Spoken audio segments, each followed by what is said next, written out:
மொழி மட்டுமல்ல, கலாச்சாரம், விழாக்கள், பண்பாடு இவற்றையெல்லாம் மிக உயர்வாக உலகம் முழுவதும் எடுத்து சென்று கொண்டிருக்கக்கூடிய பிரதமருக்கு எங்களுடைய நன்றிகள்.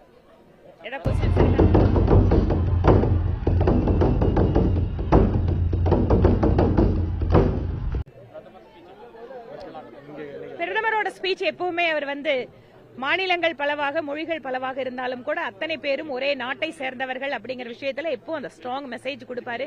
இன்னைக்கு அவரோட ஸ்பீச் அந்த மாதிரி இருந்திருக்கு. அப்படியெல்லாம் ஒண்ணு இல்லையே. 23ஆம் தேதி தமிழ்நாட்டுக்கு பிரதம மந்திரி வர இருக்கிறார். இன்னைக்கு அடிக்கிற அடியில மூஞ்சி முகரையெல்லாம் பஞ்சர் ஆயிரணும். நீ பாக்குற இன்னைக்கு அவர் வருகின்ற பொழுதும் அந்த முதல் கூட்டம் என்பது தேசிய ஜனநாயக கூட்டமாக நடக்க இருக்கிறது. அதற்கு பின்னாலும் இன்னும் பலம் சேரும்.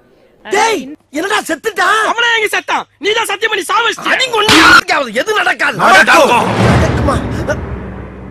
யாரா அந்த பையலுக?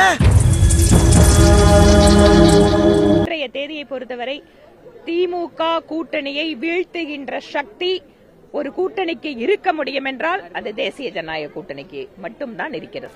நான் ரெடின்னு சொன்ன உடனே எந்த டைரக்ஷன்ல வேணாலும் என்ன அட்டாக் பண்ணுங்க. அதை எப்படி தடுக்கிறீங்கற மட்டும் வாட்ச் பண்ணுங்க.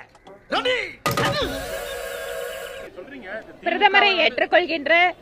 பிரதமரை ஏற்றுக்கொள்கின்ற எங்களுடைய கூட்டணியில் இருக்கின்ற அத்தனை கட்சிகளையும் ஏற்றுக்கொள்கின்ற யார் வந்தாலும் நாங்கள் விஜயீ பவ அப்படின்னு தான் சொல்லுவோம். அது விஜயீ பவன்னு இருக்கும். நன்றி. கையெழுத்து போடாதீங்க. அண்ணே யாருன்னு